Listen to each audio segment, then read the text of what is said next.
Donc je m'appelle Baptiste Bienvenu, j'ai 28 ans. Je suis originaire du Chêne, vous connaissez sans doute, village du Vouzinois. J'ai grandi dans... Oui, donc la question c'était partie témoignage et puis comment on fait cette démarche d'entrée au séminaire. Bon, je pense que l'un et l'autre sont un peu liés, j'en reprendrai quelques éléments à la fin. Donc je viens d'une famille qui est tradition chrétienne, culture chrétienne, voilà. Pas pratiquante. Dans ma famille, il n'y a que ma mère qui est pratiquante, qui va à la messe, qui est investie en paroisse. Voilà. Mais mes parents m'ont conduit au baptême quand j'étais tout petit, et puis après m'ont naturellement conduit au caté. Voilà. Et puis ma mère nous emmenait à la messe, ma sœur et moi, mais bon, on faisait plutôt le bazar sur les bancs qu'autre chose. C'est terrible. Voilà, donc ça ne nous intéressait pas vraiment. Et puis, et en fait, je me suis même rendu compte il n'y a pas très longtemps que même le caté, bon, ça ne m'intéressait pas non plus vraiment. Je me souviens d'une anecdote, j'avais été viré de mon groupe de caté. C'était ma mère qui s'occupait du groupe dans lequel j'étais, et j'étais sans doute tellement insupportable qu'elle m'avait demandé d'aller dans le groupe du village d'à côté. Donc voilà, pour la petite histoire. Donc bon, voilà, je grandis dans cette culture, cette ambiance chrétienne, mais bon, sans y prendre y faire très attention. Et en fait, un jour, pas fait comme les autres, sans doute, voilà, le premier appel que je reçois, un dimanche matin, voilà, commencer à avoir un peu l'habitude d'aller à la messe et puis se retrouver avec quelques amis du caté. C'est pas le curé de la paroisse qui célèbre la messe, c'est un prêtre retraité, un prêtre aîné qui était là. Alors bon, il était dans la sacristie, moi j'étais déjà arrivé, j'étais dans l'église, mais je ne savais pas ce qui se passait. Et en fait, dans la sacristie, il était en train de parler avec la dame qui s'occupait de la sacristie en demandant s'il y avait des enfants de chœur au Chêne.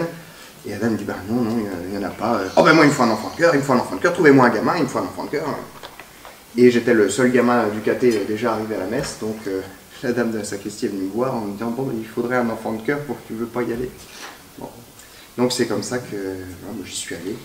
Et puis en fait, à la fin de la messe, je me suis dit, bah, j'étais pas assis debout sur mon banc, j'ai bougé un petit peu, j'ai pris une bougie, j'ai tenu un livre, bon, bah, quitte à aller à la messe, autant que j'y fasse quelque chose.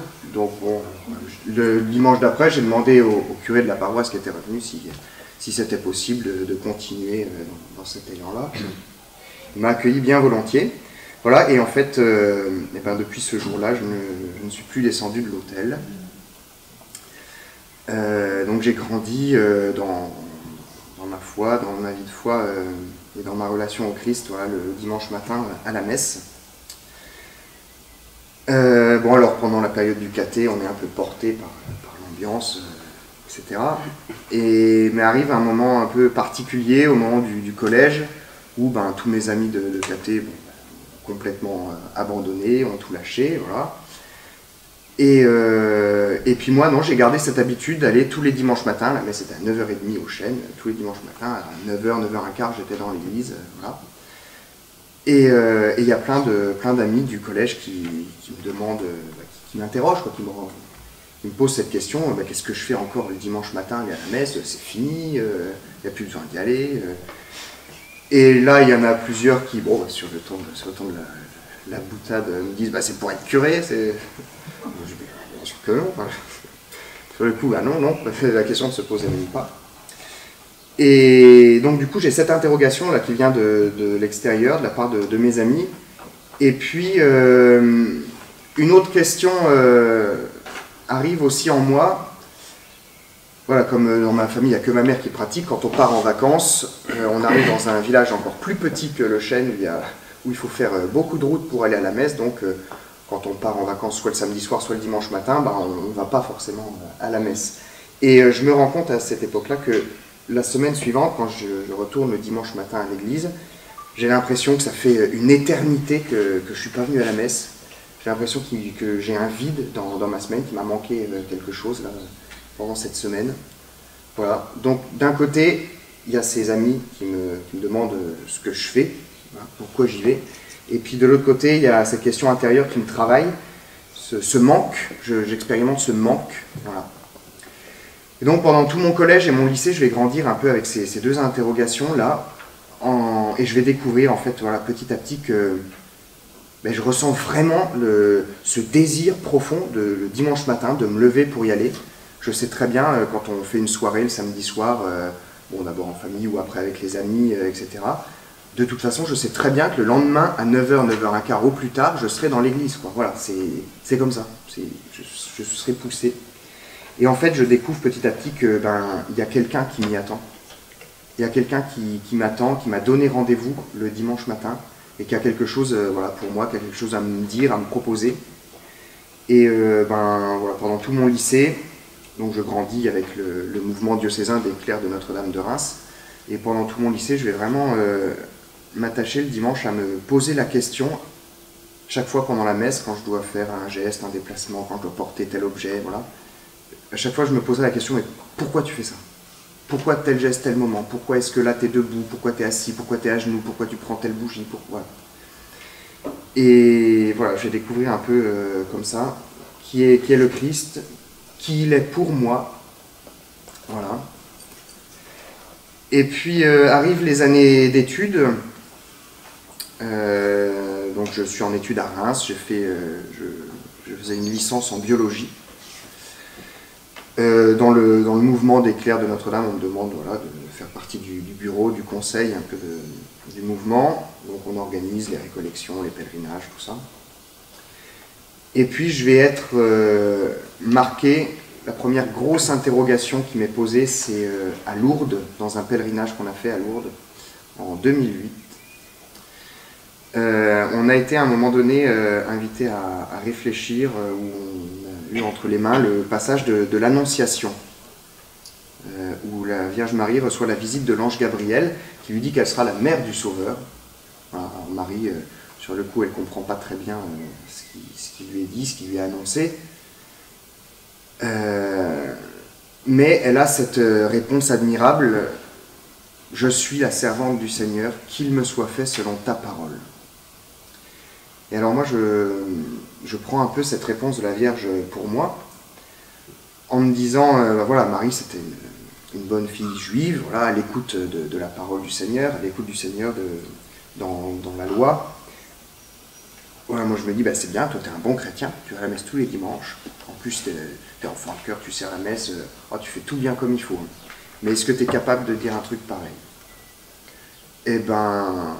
Donc sur le coup, c'était, non.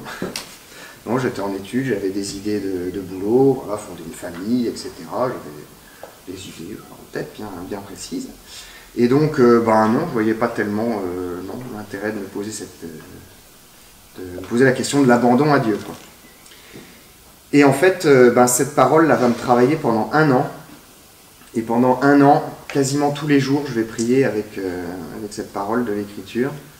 Alors bon, ma prière journalière, c'est très concret. J'avais 5-10 minutes de marche entre mon appartement et l'arrêt de bus.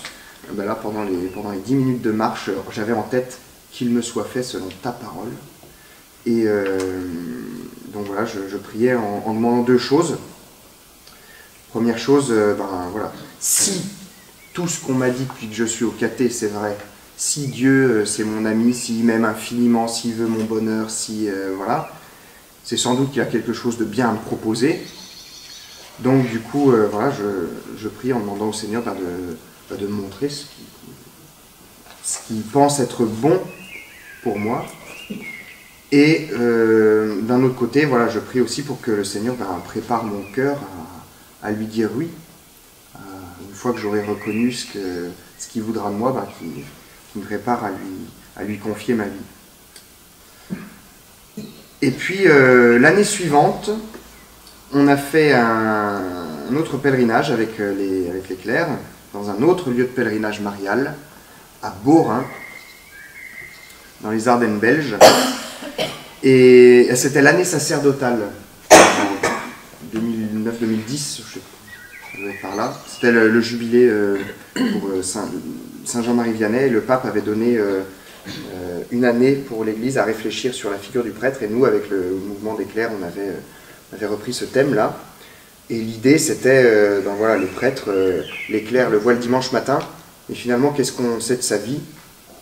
Voilà. Quelle est sa vie, etc. Voilà. Qui c'est ce personnage-là? Et donc, du coup, on a passé 2 jours, voilà, à réfléchir sur la figure du prêtre. Et c'est pendant ce week-end-là où, la première fois, je me suis, moi, personnellement, posé cette question-là, en mettant les 4 fers en avant, en disant c'est sûrement non, c'est sûrement pas pour moi, mais bon, peut-être que ça vaudrait le coup que je me pose la question, l'appel à être prêtre.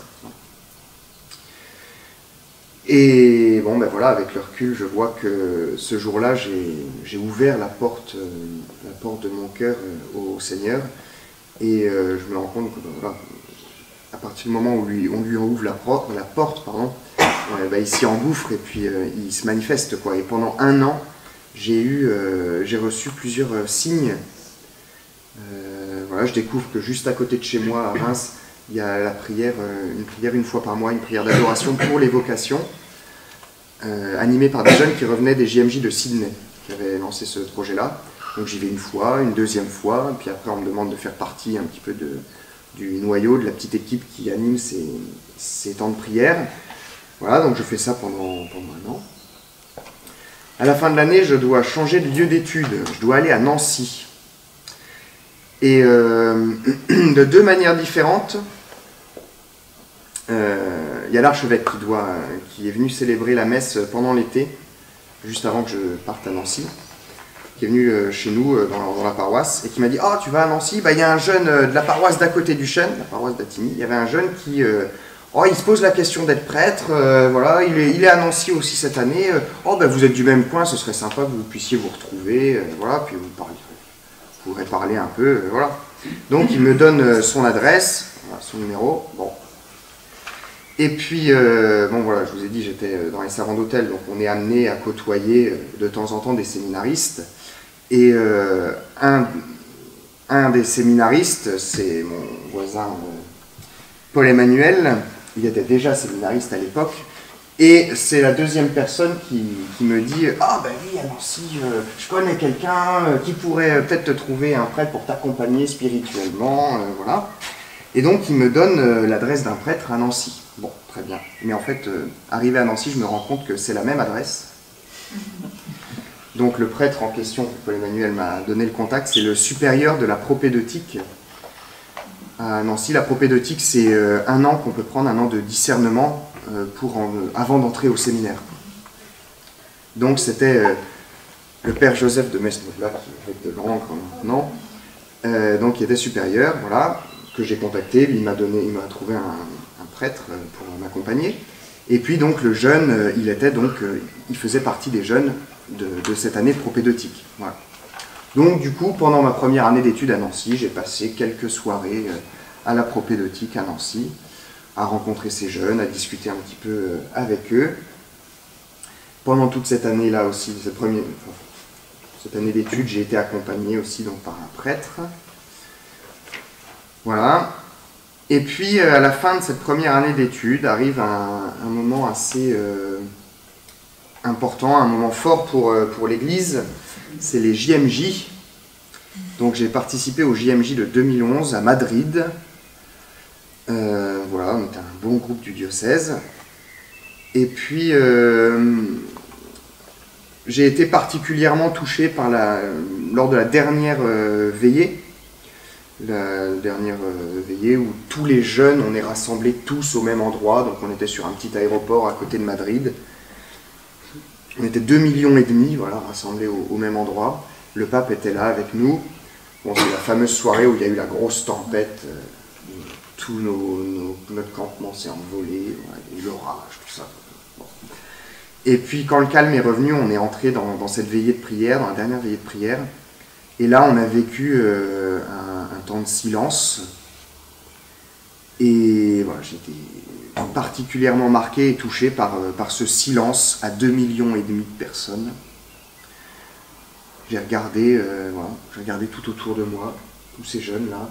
J'ai regardé devant moi l'écran géant, où il y avait l'Eucharistie, avec ce vieux bonhomme, là, le pape, qui était aussi tournés vers l'Eucharistie. Voilà, on était tous ensemble, tournés vers le Christ, en silence. Il y avait l'Église universelle qui était là. Et c'est ce soir-là où j'ai pris cette décision de faire un pas de plus dans mon discernement, en me disant, voilà, c'est vrai, ouais, je ressens vraiment ce désir de confier ma vie, voilà, au Christ pour toutes ces personnes, voilà, pour tous ceux qui étaient autour de moi. Donc ça, c'était en août 2011. J'en ai parlé à l'archevêque au retour. Et pour la petite anecdote, on l'a rappelé tout à l'heure pendant le repas, mais cette année-là, le 1er septembre 2011, le père Michael Dupont était nommé responsable du service diocésain des vocations. Sa nomination prenait effet le 1er septembre 2011. Et ben le 2 septembre 2011, il avait quelqu'un dans son bureau. Voilà, donc j'ai rencontré le père Michael voilà, pour lui faire part de ce souhait, de ce désir. Bon, j'avais déjà un peu parlé avec l'archevêque, puis avec l'ancien responsable du service des vocations qui m'avait proposé les GFU. Les GFU, c'est le groupe de formation universitaire. C'est un parcours qu'on peut suivre donc, en parallèle de nos études. On va un week-end par mois au séminaire. Bon, dans un premier temps, moi en tout cas personnellement je l'ai pris comme ça pour d'abord finaliser, pour aller plus loin dans mon discernement. Et puis en même temps on commence voilà, à recevoir certains enseignements certains enseignements de séminaire, quoi. Donc la première année c'est des cours sur la Bible. J'ai été assez nourri pendant cette année de GFU, plusieurs niveaux. D'abord parce que je rencontrais des jeunes qui avaient les mêmes questions que moi, qui vivaient les mêmes réalités que moi, qui étaient étudiants, voilà. Et voilà, qui avaient dans le fond de leur cœur cette même question de l'appel à devenir prêtre.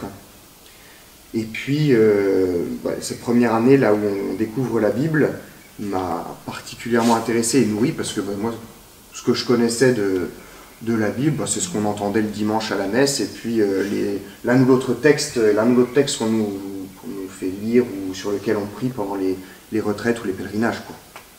Voilà, donc là, j'ai pu découvrir vraiment la richesse, voilà, de l'écriture, et ça a pu me donner certaines billes pour ma prière personnelle, pour mes méditations, etc. Voilà, j'ai fait 1 an de GFU, et en septembre 2012, j'ai demandé l'entrée au séminaire, voilà, à Lille. Donc 5 ans. L'année dernière, j'ai été ordonné diacre, il y a 11 mois et 1 jour. Le 24 juin dernier, j'ai été ordonné diacre, et puis donc là, nous sommes appelés à être ordonnés prêtres le 24 juin prochain. Voilà pour mon parcours personnel, mon témoignage. Alors dans la question, pour répondre un peu à la question comment faire cette démarche de demander voilà, l'entrée au séminaire, il y a plusieurs choses qui entrent en compte, à mon avis, hein. Et évidemment, le premier appel qu'on ressent, c'est un appel personnel et intérieur. Et je pense que déjà la première attitude à avoir, c'est cette disponibilité du cœur. Savoir s'ouvrir à la volonté du Seigneur, voilà, qui est là, qui a un chemin de bonheur, un chemin de vie à nous proposer à chacun. Et ça, c'est pas simplement aux jeunes qui se posent la question de la vie religieuse ou de la vie sacerdotale, hein, mais c'est valable pour chacun d'entre nous. Hein. Pour chacun d'entre nous, le Seigneur a un chemin de vie à nous proposer, un chemin de communion avec lui. Donc la première attitude à avoir, voilà, c'est cette ouverture de cœur à sa volonté. Et ensuite, voilà, il y a une extériorisation de ce désir. Là, on doit prendre le temps, prendre les moyens, les lieux pour se poser la question, et puis réussir à s'en ouvrir. Alors c'est pas toujours facile.